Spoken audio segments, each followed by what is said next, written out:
नमस्ते सम्पूर्णमा।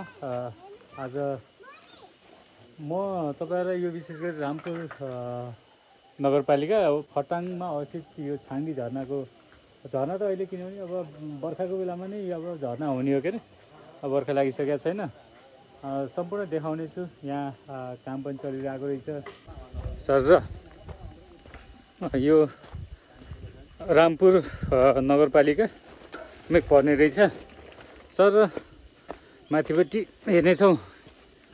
पानी त अहिले यहाँ कतापट्टि लिक भएको छ भन्दै हुनुहुन्थ्यो। यहाँ पानी उड्ने छ सर। ए तिमीहरू माथि गइसक्यौ?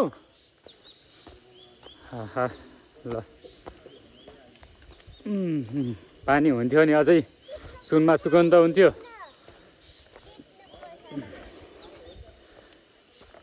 ल हिँड हिँड हिँड हिँड हिँड। वा हामी झरना सुकेको बेलामा आएछौँ र वा ठाउँ पनि आहा बडो मस्त ठाउँ रहेछ। वा ए त्यहाँ चमेरी गुफा पनि छ त्यहाँ सर। ल हिँड जाम जाम जाम माथि सर। ल यहाँबाट कतापट्टिबाट यताबाट निस्किनु। अब अब यहाँ चिप्लो छ है। पात पतिङ्गरहरू छ। सम्हालेर आऊ है।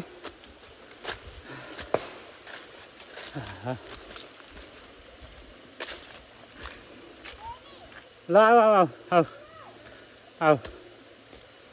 वाह हा हा हा बाब यहाँ पानी हुन्थ्यो नि कास कस्तो देखिन्थ्यो होला।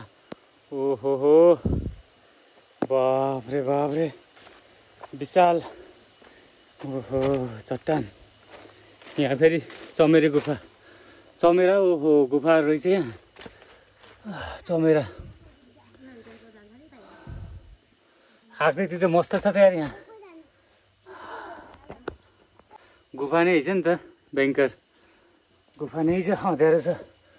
यतापट्टि जान्छौँ। ओहो बाफ्रे बाफ्रे बडो मस्त रहेछ ठाउँ यहाँ।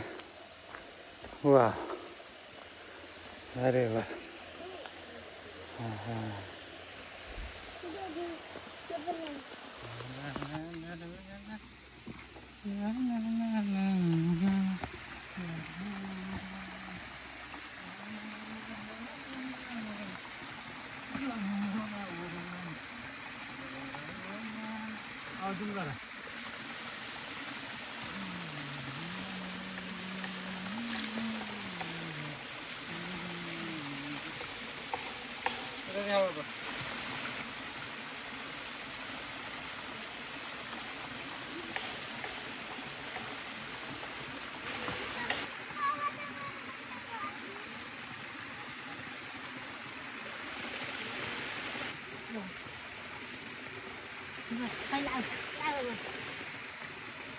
ठाउँ पनि बडो रमणीय ठाउँ रहेछ।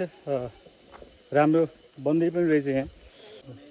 रामपुर घुम्न आउँदाखेरि यो ठाउँमा आउनुपर्ने रहेछ। म पनि रामपुर त धेरै आइसकेको थिएँ तर यो सुनेको मात्रै थिएँ आएको थिएन। अहिले आएँ प्रत्यक्ष देखेँ पनि राम्रो लाग्यो। मस्त लाग्यो। ल यहाँबाट निस्केर अर्को ठाउँ देखाउँछु तपाईँहरूलाई फेरि।